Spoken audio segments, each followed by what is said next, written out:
run Bartertown. You know who. Say. Master Blaster.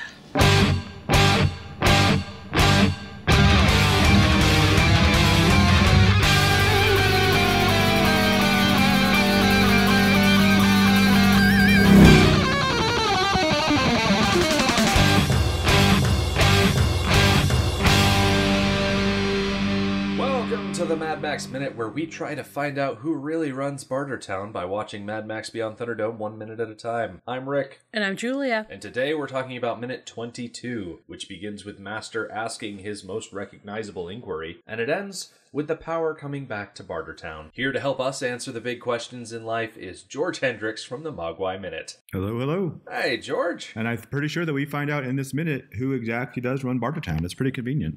It's nice that such an iconic scene is all contained into one succinct little minute. Very convenient for us.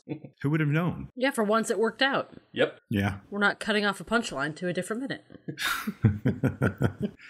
George, you're an old hat when it comes to podcasting. You ran the complete coverage of the movie Gremlins, and of course you've guest hosted on, oh gosh, have you kept track about how many shows you've been on? I actually I was talking to Rob Lumley the other day from Titanic Minute and was trying to run down my guest appearances, and I think I got everything, but it was a lot.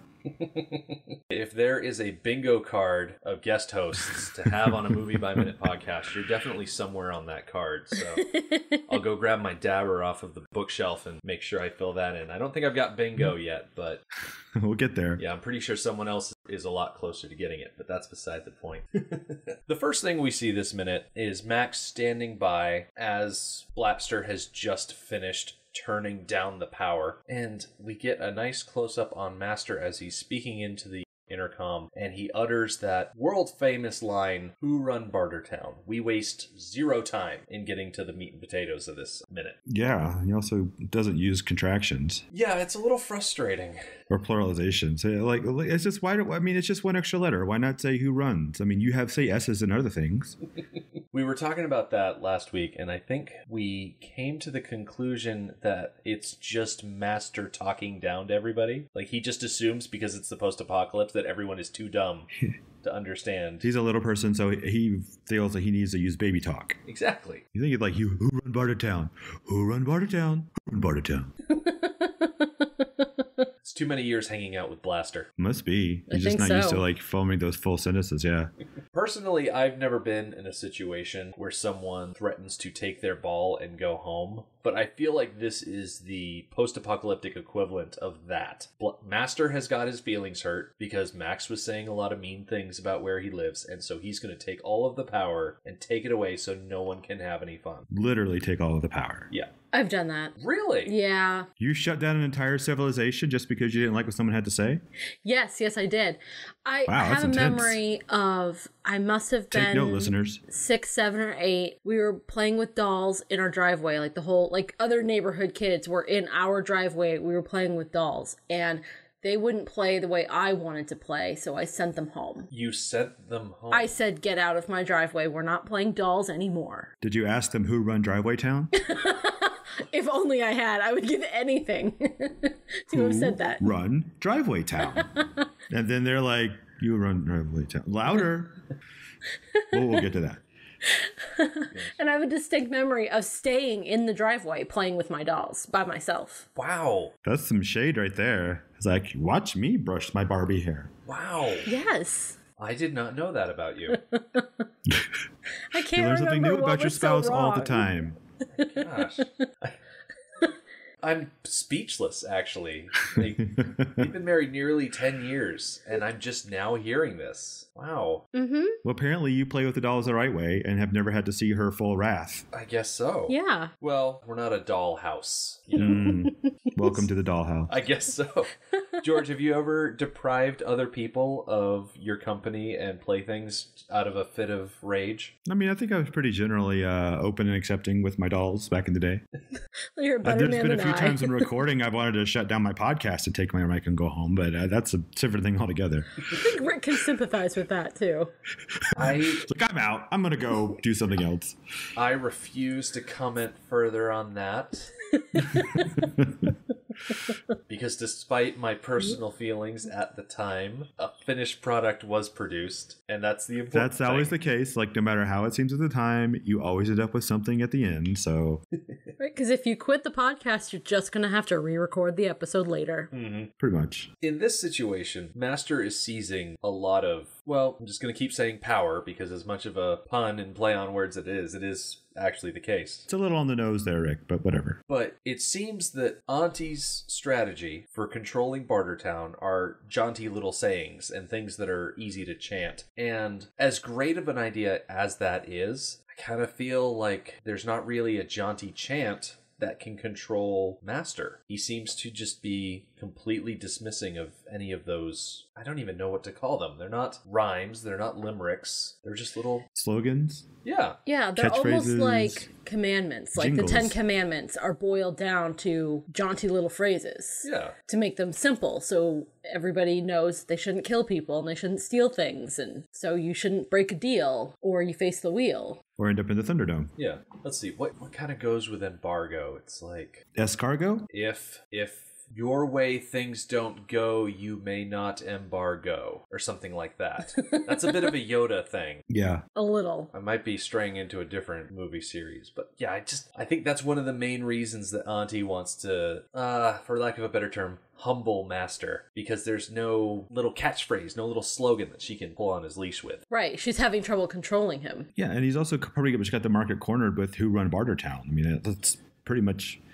it is phrased in its own self. I bet she's kind of kicking herself not having that one thought up ahead of time. Like, oh man, wish I'd come up with that. She was trying to do a rhyming couplet when she just needed a simple phrase. Overthinking it. Mm-hmm. Yep. You know, sometimes when you're used to the more complicated phrases, it's hard to simplify back down. It's like a strange creative stop that you can get sometimes. Speaking of Aunty, the next thing we see is Aunty up in her penthouse, and she's talking on her end of the intercom, and she's got an interesting, I would say, expression, except it's kind of blank. You can see that there are wheels turning in her head as she's standing there listening to Master ask who run Bartertown. And the corners of her mouth are distinctly downturned. Yeah. She's not happy. Like, she's upset at having to deal with this nonsense, but she also knows that if she can't talk Master down off of this figurative ledge, that it's going to cause a lot more trouble than she's willing to handle. Do you think that like the whole casting of Our Lady Tina Turner, it was a bit of a stunt cast on their part, or it was like a legitimate yeah, why not? I think she'd be a really good fit for this role. I think a little bit of both. Mm-hmm. I think they finally had the money to spend on somebody like Tina Turner, so they did. But she also has a very distinct presence that serves the role of Aunty Entity very, very well. Yeah. Not everybody can play Aunty Entity. Yeah, she's got that natural charisma to her. Yeah. Also, one of the slogans was Max is back and Tina's got him. So obviously they were playing that as hard as they could. They're like, Tina's in this movie. Yeah. Yeah, you can thank Warner Brothers for that one. That American money, they assume that they can make the American decisions. Well, I think this movie proved exactly that. Yeah. Oh. And also, this movie was so far off the rails from the first two. That's one thing I remember taking away as a kid, because I'd seen I never saw the original. I saw the second one, and then I saw this one, and I was like, "What did I just watch?" I was like 9-10 years old. A little after 85. Probably watched this on VHS with my parents or something like that, and I was just like, "That was like, wait, we got Mad Max, and now we got." This, and we got weird little people and there's fighting, and then now there's like he's out in the desert, now he's like rescuing kids, and like what, it was just completely off the rails from the traditional like one man against like a whole army of crazy people. I love it when people use the phrase "this movie went off the rails," because I'm pretty sure this is the only movie in the series that actually has railroads. Yes. It's so ironic. It is. It is. The more time I spend with this movie, the more behind it I get, Oh, definitely. Like, before we started this project, I was part of the vocal majority where Road Warrior was the best, Fury Road is comparable, the first one is there and not necessary to watch, and the third one is just the weird one. And going back and looking at the first two movies and now looking at this one and this is week 8 of us examining this movie, and I'm totally on board. No, I mean, it's definitely got its own style. It stands out by far as like, just tone. Well, I mean, Fury Road's, like I said, it's a totally different beast. It's new and it has a more different, thing going on. But as far as the earlier, like the 80s side of stuff, it definitely is the bright and shining flair in the middle of like the more sedate action fare you get from the other stuff. Yeah. Now, I will say I am reserving my judgment because we have not yet left Bartertown. We have not yet gone beyond Thunderdome. And considering that's the title of the movie, it is a fairly important aspect to it. But I'm having a lot of fun in Bartertown, at least. Well, everyone definitely has like, the whole barbarian thing has that whole like steampunk. Everyone's like, oh, Vernon Wells. Well, yeah, we'll look like him all the time. And so that's just what everyone dresses like in Bartertown. Yeah. So, Master, this character, this guy, I think one of the most frustrating things about him is his tone, the way that he speaks, because he's talking to Aunty like someone talking to a child. Aunty sees Master as an ally, a frustrating one, but an ally, someone that's not exactly level with her, but someone that's maybe like a step down, but still a powerful figure. Master, on the other hand, walks around looking down at everybody, like literally and figuratively, because he's riding on Blaster's back, but he's got this chip on his shoulder and he just thinks he's better than everyone. He is the chip on the shoulder. Oh, that's a very good point. You could take that phrasing and distill it down to a person, you would get Master. Pretty much. He is basically mini-me without a Dr. Evil. He is the distilled Napoleon, the disease of just centuries. I don't know how long this takes after the Napoleonic era, but he's like definitely taking the whole Napoleon syndrome to another level. Exactly. So Master, like I said, is talking down to Aunty. He asks who run Bartertown. Aunty, not willing to answer him right out, says, "You know who." He demands that she say it, and she responds with Master Blaster. Now, you could argue semantics, but this isn't the Semantics Dome, and none of us are E.B. White. Master Blaster does not run Bartertown, and I'm putting my foot down on that. That is my stance. That is my belief. That is the hill that I'm going to die on. I agree with you, but I don't think that he knows that. Yeah. I mean, he runs Underworld. There is a place that he runs. But when you think of the phrase running Bartertown, he has no input on the daily trade. He has no input on when Thunderdome is declared. He doesn't work directly with the Collector and Dr. Dealgood. And the fact that he thinks that he can hold everyone over a proverbial barrel and just run Bartertown in name only, it's just, it frustrates me. Well, that also is what makes him expendable, because he is in a position of authority, but also not as autonomous as he thinks. Yeah. He's replaceable. He's essentially a foreman of an electric plant. Yeah. And the foreman is not the same as the mayor. Like, you can say America runs on Dunkin's, but Dunkin' Donuts is not the White House. Well, I mean, you might have a difference of opinion up in the, Massachusetts area, but I agree with your point. So that frustration, that level of frustration that you feel, that's exactly how Aunty feels. Exactly. I'm totally on her side in this instance. Agreed. Honestly, with everything we've seen of Master so far, it's hard to imagine ever being sympathetic to him. Yeah, it really is. He's kind of a jerk, yeah. He talks down to everybody. I think he abuses his relationship with Blaster, especially by the end of this week. We're gonna see just really demeaning and crappy, pardon the pun, treatment of Blaster. And not only is Master condescending and just mean, but as he's trying to coax these answers out of Aunty, and Aunty is of course kowtowing to him to just get the power back, just for no other reason to get the power back, but she's entertaining his requests, and he flips a switch on the intercom so that when she answers him back another time with Master Blaster, suddenly she is broadcasting all over town. And the look on her face when she says Master Blaster that second time, and she hears that everybody in town is listening, she looks absolutely surprised and scandalized, and it is an amazing expression. It really is. She is quite aghast, yes. That's the word I was looking for, aghast. It's clear that this conversation has happened before, probably many times, but never before has Master made it public in this way. So I'm wondering what's different about this time. Could be that he's trying to show off to Max. Well, Max was just talking down to him, so yeah, he's Yeah, someone came down to his level, to his underworld, and started, how do I say this? I'll just bleep out the bad word, talking him.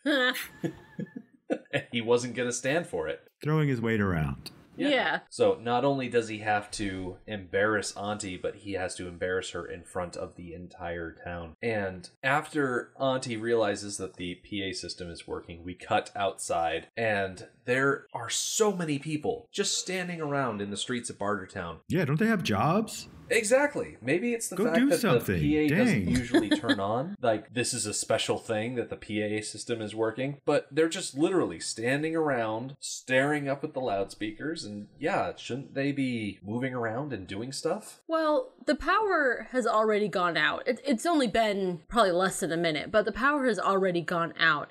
And I think it's typical when there's an event, when something happens, for people to naturally gather. Mm-hmm. So I think that's what they were doing. I think they were coming out from all their different places that they're doing their trading or eating their meals or having their 2 hours with a woman and gathering in a common place because something bad has happened. Oh man, if you were in the middle of your 2 hours with a woman, is that like a movie theater where the power goes out, you get a free ticket?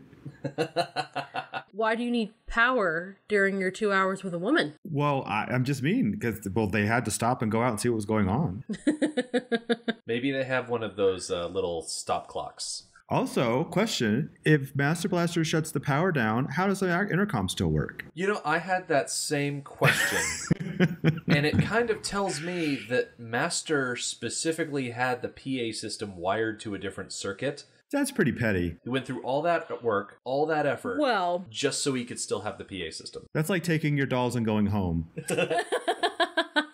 Or at least sending everyone away from your home with your dolls. Yeah, I think that's exactly what it was. I think Master wanted to be able to talk to people while he had the embargo on. Because he's petty. What a little turd. That is pretty petty. So, with the entire town listening, Master Blaster coaxes Aunty to say once again, Master Blaster runs Bartertown, and he demands that she say it louder. And she says it one last time, Master Blaster runs Bartertown, with just that very specific Tina Turner way of saying things. And, oh, if looks could kill. Yeah. She is staring into that periscope that leads down into Underworld, and she is just shooting daggers into that little eyepiece. So, if Aunty has a periscope down to Underworld, why doesn't he have one going up to her penthouse? Well, if I were Aunty, the last thing I would want is a periscope leading up to my penthouse. It's invasion of privacy. It's like I'm doing my thing up here, you know? Okay, well, I agree with that. But she gets to watch him work. Why doesn't he get to watch her work? That's also her office. Well, she works from home. Yeah? That's just another reason why he doesn't really control Bartertown as much as he thinks he does. When you work from home, your boss still has the right to check up on you. Yeah, but I don't think they have the right to use like a webcam or a weird periscope thing to look into your home. Yeah, but in the real world, neither do superiors watch the electric plant on a video camera. Like, oh, you better keep doing your work because I'm actually watching you on a camera. Yeah, I don't think they ever watch from home. Because I think with Master Blaster, I think he lives in that giant truck power generator thing in the middle of Underworld. Yeah. And I don't think the periscope can see that. Right. I'm just saying that the observing abilities are awfully one-sided. Yeah. I think if Aunty had like an office, if she had like a separate workspace away from her living space, then Blaster would have either a periscope or they would have this like rudimentary CC camera thing. Yeah. Yeah, something like that. Yeah. You think they'd be able to whip up a camera? A camera? And television setup? I mean, maybe. Maybe? This is still first generation, so Exactly. the people who made those things back before the collapse are still alive, so why not? Maybe it's been a while, but... Yeah, it's only been like 20 years or so, and there are still old televisions that are functioning from over 20 years ago. Yeah, definitely. It's not like you'd have to create it from scratch, you would just have to maintain and repair ones that existed before. I mean, the only specific thing about cameras and video feeds is the very specific connectors at the end. The wires are still just copper. Yeah. I think we missed out on an opportunity for them to have a funny little camera on television thing where Master's face is filling up this TV screen, and then we get this very equally unflattering shot of Aunty showing up on a TV screen in Underworld, and they're just talking heads going back at each other. Kind of an Arnim Zola type thing. Yeah. You used to get a recording of that video and then just playing it on loop.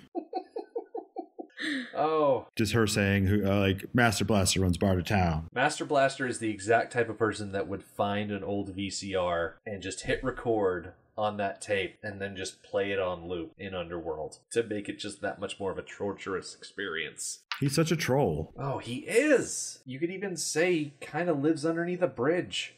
He does.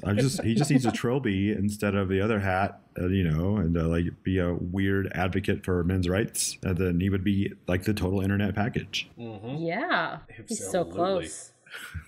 We get the great example of that because when Master says, lift embargo, he is so smug that you just want to like punch him in the face, even though he's like 80 years old in this movie. Like, he's not a young man in this movie at all. And I don't usually advocate for the punching of old people because, they're frail. Unless it's absolutely necessary. Oh my gosh, sometimes they just deserve it. I just need to.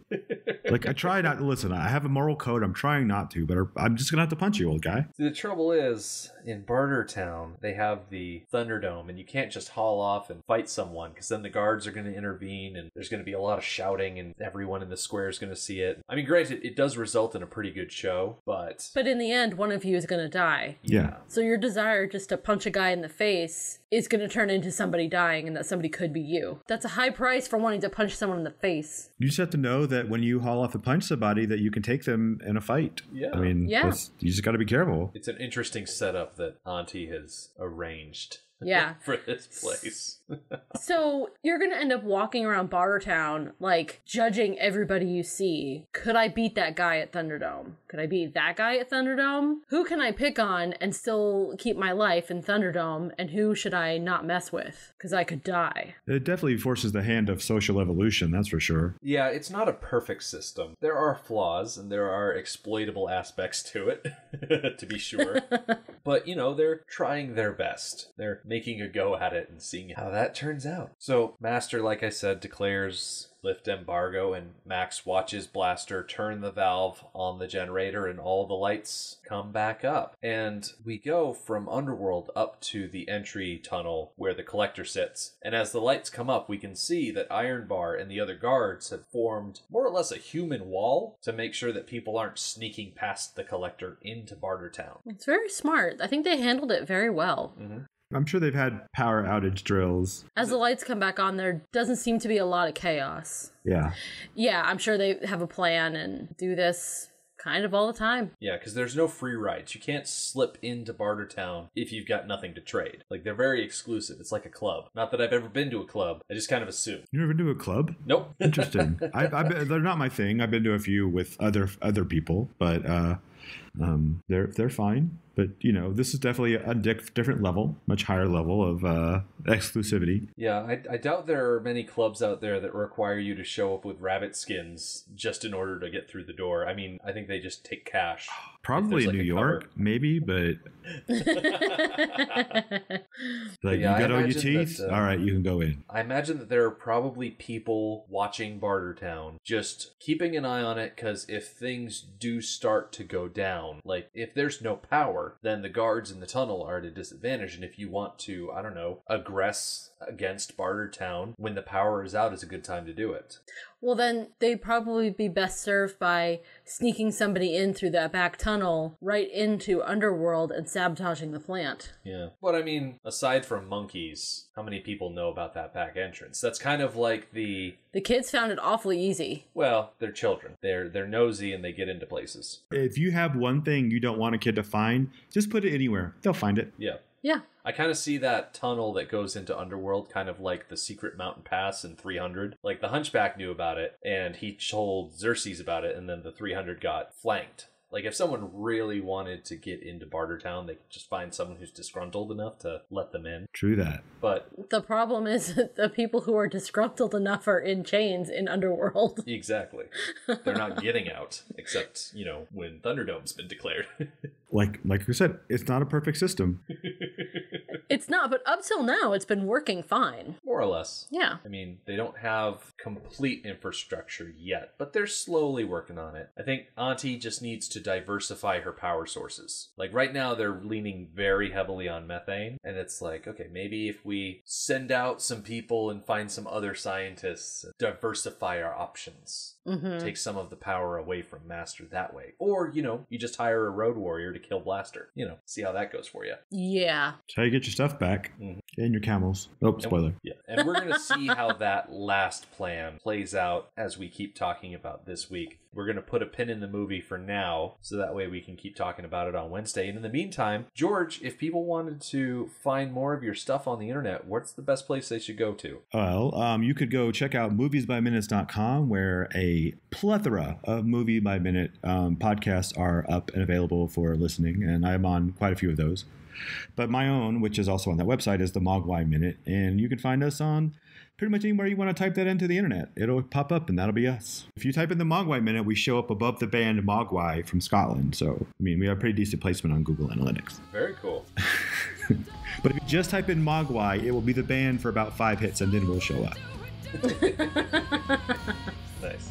The Mad Max Minute podcast is a fan project by Rick and Julia Ingham. The Mad Max franchise was created by George Miller and Byron Kennedy, is presented by Kennedy Miller Mitchell Productions, and distributed by Warner Brothers. Mad Max Minute is produced and edited by Rick Ingham. Our opening music is Verdi's Dies Irae by Daniel Batista of danielbatista.com, and our outro music is We Don't Need Another Hero by MilitiaVox of militiavox.com. Our home on the internet is madmaxminute.com. You can follow us on Twitter at madmaxminute, like us on Facebook by searching for Mad Max Minute, and join our Facebook listener group, Mad Max Minute Beyond Microphone. If you'd like to support the podcast, visit madmaxminute.com, where you can check out our TeePublic storefront by clicking the store link, join our Patreon by clicking the support link, or make a one-time donation by clicking the donate link. Thank you for joining us for Minute 22 Beyond Thunderdome. We'll see you next time. Everybody